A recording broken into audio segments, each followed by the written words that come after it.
Perguntando, na hora que eu vejo esse tipo de coisa, eu tenho um amigo que trabalhou no estado e no município depois, agora na gestão atual. E ele fala, gente, a Prodenge do estado é péssima. Ele fala, a Prodabel está há 10 anos de ser péssima. Então, assim, ela está 10 anos atrás da que é péssima. Eu não consigo entender. Mas esse é o tipo de empresa que precisava ser vendida, você ia falar. Eu trabalhei na Prodabel muitos anos. Fui convidado para trabalhar. Um cara me indicou, né, um amigo me indicou. Tá precisando, eu fui trabalhar na Prodabel. Era um presidente, 4 diretores, entendeu? Eu fiquei na Prodabel 1 ano. Não fiz absolutamente nada. Sabe o que eu não fazia? Nada. Não, era um inferno. Eu tinha que ficar 8 horas por dia lá, olhando. Por quê? O diretor me contratou, era inimigo do presidente. Eu não estou sabendo, eu cheguei lá com a cara... O cara não deixou fazer nada. Falou, ó, o presidente me chamou de cara, você está sendo contratado pelo fulano, falou, esse cara é meu inimigo, você não vai fazer absolutamente nada, que você vai ficar aqui numa salinha 1 ano sem fazer absolutamente nada. E os diretores, carro motorista, 2 secretárias cada um, é uma coisa. Mas para quê? Aqui é dinheiro que não tem dono, é fácil de gastar, né? Absurdo. Eu não tenho dúvida, e é disso que eu queria conversar com vocês, para a gente pensar o que fazer, que tipo de pressão a gente tentar gerar. Não sei se vocês estão acompanhando as iniciativas que estão sendo feitas pelo Wilson Poit em São Paulo. O Wilson Poit é do Novo e está secretário no município, era do governo Dória, agora continua no governo do Covas. E ele é o secretário de desestatização do município. Então ele é que está fazendo a concessão do Anhambi, a concessão do Pacaembu, a PPP dos cemitérios. Então ele está com todas as iniciativas de São Paulo de desestatização na mão dele. Me dá uma tristeza enorme ver que São Paulo está andando e nós resolvemos não caminhar com esses temas. Nós chegamos a ter uma discussão aqui há uns meses atrás, o Alexandre eu acho que estava, que a gente está falando de praças e parques, e eu contei que eu tinha tido uma conversa com o prefeito, com o vice-prefeito Paulo Lamac, e ele me disse que na administração deles nenhuma PPP seria feita porque eles não gostavam do modelo. O que me deu assim banho de água fria, porque você fica pensando, ok, mas então nós vamos fazer o quê? O que eu pensei? Eu queria ver se a gente conseguia aqui num brainstorm, ou, como diz um amigo lá de Uberlândia, um toró de parpite, que é a versão local, uma lista de providências que a gente pudesse tentar encaminhar para a gente tentar depurar o que a gente consegue fazer via Câmara e o que só dá para ser feito via Executivo. Tem algumas coisas que a gente não pode propor. Por exemplo, a venda dos terrenos que a Prefeitura tem parados. A Prefeitura tem uma enormidade de prédios e terrenos, gente, é uma coisa assim inacreditável, que não servem para nada. Não serve para nada. Só curiosidade, IPTU, como é que fica numa propriedade? Não, o poder público é imune, né, tributário, então não paga nada. Sim, se ele vendesse, ele começava a arrecadar o IPTU, por exemplo. Para não falar na destinação útil do terreno, eles adoram falar em função social da propriedade, a esquerda adora falar em função social da propriedade. Eu queria saber qual é a função social que um terreno baldio da prefeitura cumpre quando ele está lá abandonado, cheio de mosquito da dengue. Então, assim, esse eu não posso propor, mas eu acho que a gente podia levantar. Então, a ideia é, em cada um dos 3 ramos da desestatização, a gente tentar fazer um levantamento de quais são as coisas que nos incomodam. Porque a partir disso eu consigo desenvolver os projetos e aí a gente vai tentando conduzir isso de alguma forma, né? Em matéria de regulamentação, vou começar falando e aí eu vejo cada um que cada um tem a contribuir. Em matéria de desregulamentação, a minha maior preocupação atual é o nosso Código de Posturas.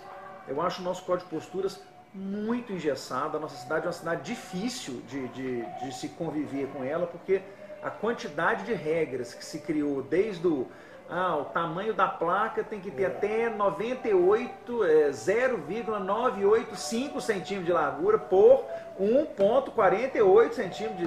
Ninguém sabe como é que eu vejo, você placa não de obra consegue... que eu vejo, tem que ser 1 por 1, a placa. Por quê? Se quiser pôr 1,5 por 1,5, que diferença faz para o município? Então umas coisinhas aí ficavam lá. Hã? Poluição visual. Você tem uma questão de poluição visual. para tentar conter o tamanho, você fala, né? Tudo bem, que antigamente a gente punha, era uma placona de todo tamanho. A ideia é padronização. A ideia é padronização. Desce a detalhes assim. Da desestatização e a razão da regulamentação dessa. Eu acho assim, é uma questão, um paradoxo. Ao mesmo tempo que no Estado necessária eventualmente uma outra regulamentação. Alguma coisa tem que ter, porque é um norte, né? Tem que manter na onde, tem que placa. Ao mesmo tempo, essa ingerência do Estado, que eu chamo, que foi alcunhado, a expressão foi alcunhada por norte-americanos, the nanny state, o Estado babá, e que fica ditando tudo. Então, eu acho assim, que é um paradoxo, porque há uma necessidade de regulamentar alguma coisa, né, para ter um fio condutor, no mínimo, mas ao mesmo tempo essa tendência de o Estado ditar aí que não pode pôr saleiro na mesa com um bar. Né? Não vamos discutir esse assunto. Eu acho que esse tipo de regulamentação é que eu acho que o Estado tem que se afastar. Você sabe, eu me preocupo com... Eu fico falando posturas, é porque eu acho que a cidade... a nossa cidade está ficando muito chata, gente. Nada você consegue viabilizar. O Luiz Eugênio ficou desesperado ano passado, arrancando os cabelos da cabeça, porque chegou aqui vocês sabem, eu não atendo pedido de ninguém. Né? Aí chegou um cara aqui perguntando se a gente podia ajudar ele, porque ele tinha um carrinho de cachorro-quente e ele estava querendo regularizar, porque ele vivia daquilo e tal, e ele não estava conseguindo. Eu falei, bom, eu não vou ajudar ele a pedir a licença, mas falei, Luiz, descobre qual que é o caminho, para a gente pelo menos indicar o caminho para esse filho de Deus aí, para ele saber o que ele tem que fazer. E, Luiz, quer contar a sua experiência? Não? Você chegou à conclusão, Luiz? O que ele tinha que fazer? Não, assim. Nós daqui não conseguimos entender como é que ele poderia conseguir a licença. Porque a quantidade de requerimento. E o que é o mais estranho? Nós descobrimos que se ele, ao invés de ter um trailer, se ele tivesse o food truck que é acoplado no motor, ele podia parar onde ele estava. Mas que como ele tinha um trailer que estava desacoplado do carro, ele não podia parar onde ele estava. Eu falei, gente, que lei é essa que faz com que o cara que tem o food truck possa parar e o cara que tem o trailer de sanduíche não possa parar? É porque, na verdade, o food truck não tem regulamentação específica, então ele pode. Mas eu fico pensando, ou a legislação é estúpida, porque ela devia conseguir proibir assemelhados, ou ela é estúpida porque ela não devia proibir de jeito nenhum. Agora, você tem a possibilidade do cara parar com a van adaptada para vender, mas não conseguir parar o trailer rebocado para vender, é um negócio que eu não consigo superar o problema. Não faz nenhum sentido. Então, não sei. Essa regulamentação, eu acho que é o que beneficia mais a cidade nisso aí do que as outras. Porque a cidade não sente. Vender terreno da prefeitura, provavelmente, agora, desregulamentar, a população sente imediatamente. Você sabe o que é interessante? É que essas são medidas que, em tese, a gente consegue atuar nelas mais fácil aqui na Câmara. É muito mais fácil aqui na Câmara a gente fazer a discussão da desregulamentação do que a da privatização. Porque a da privatização, o projeto tem que sair lá da prefeitura. Então, ele que tem que pedir a autorização. Então, agora, além do posturas, gente, o que mais que anda incomodando? Você falou das placas de obra, essa está lá no Código de Obras, né? O Código de Obras a gente também ele tem suas complexidades. Belo Horizonte tem um negócio do alvará, da necessidade de você apresentar o cronograma de obra para renovação do alvará, que é um negócio que várias pessoas me perguntam, o que a prefeitura tem a ver com isso, né? Se eu cumprir as regras do plano diretor e se eu cumprir as regras do Código de Obras, por que eu preciso dizer para a prefeitura qual é a velocidade com a qual eu vou executar a obra? O principal que eu acho, para mim, o negócio da desregulamentação, é esse negócio do poder público ter que mandar em tudo. Então não existe, né? Eu e você, nós vamos fazer um negócio entre nós dois.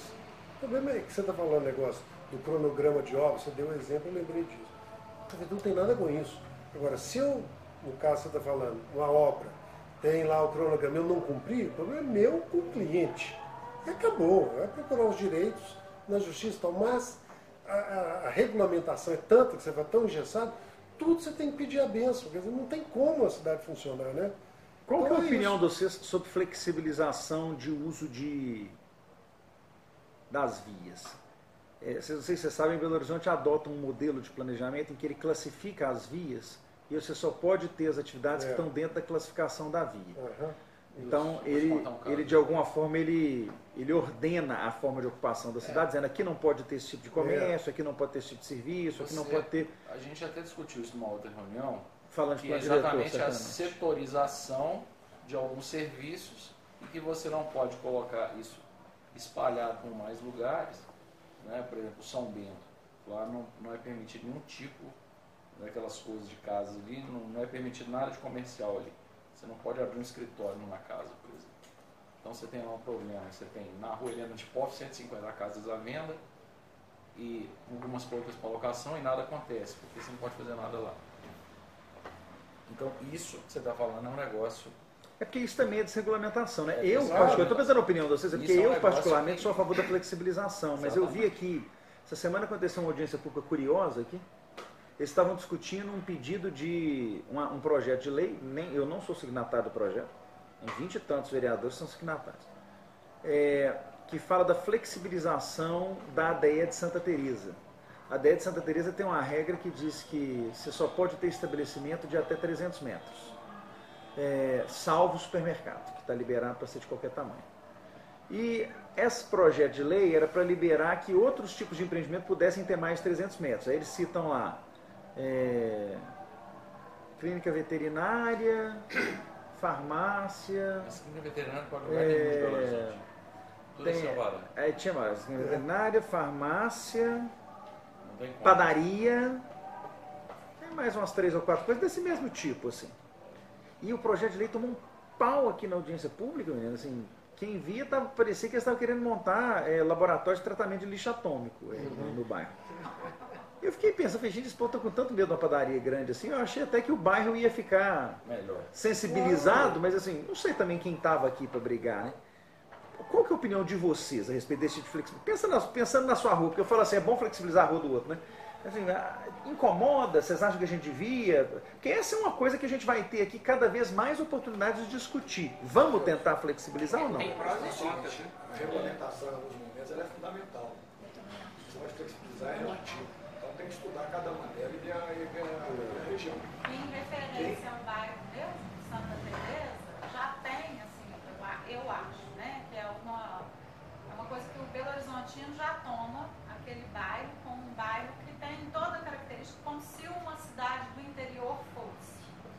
Então, a permitir que a construção fosse para Maior. cima disso, isso descaracterizaria o bairro. Então, tudo é em conformidade com a destinação daquele Mas a bairro. dúvida que eu fico é sempre quem é que decide isso. Porque eu fico pensando assim, se eu fosse dono de um imóvel, numa das ruas de acesso do bairro Santa Teresa, aí do lado de lá da Contorno, Cheio de preço.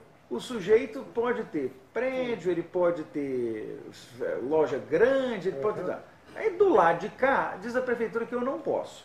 Porque quando a gente está falando de ruído e tal, essas coisas eu sou mais sensível a ela, porque eu entendo que tem um incômodo físico, humano, O né? trânsito também é uma coisa que... Empreendimento de alto impacto com a circulação, esses todos me sensibilizam. Os que eu não consigo entender muito são esses que são de atividade. Assim, falou, Comércio de essa bairro. atividade não Mas pode. não, se Eu tiver, acho até melhora. questão estética urbana. Aí depende de você estudar a região e qual é o tipo de comércio que vai colocar lá.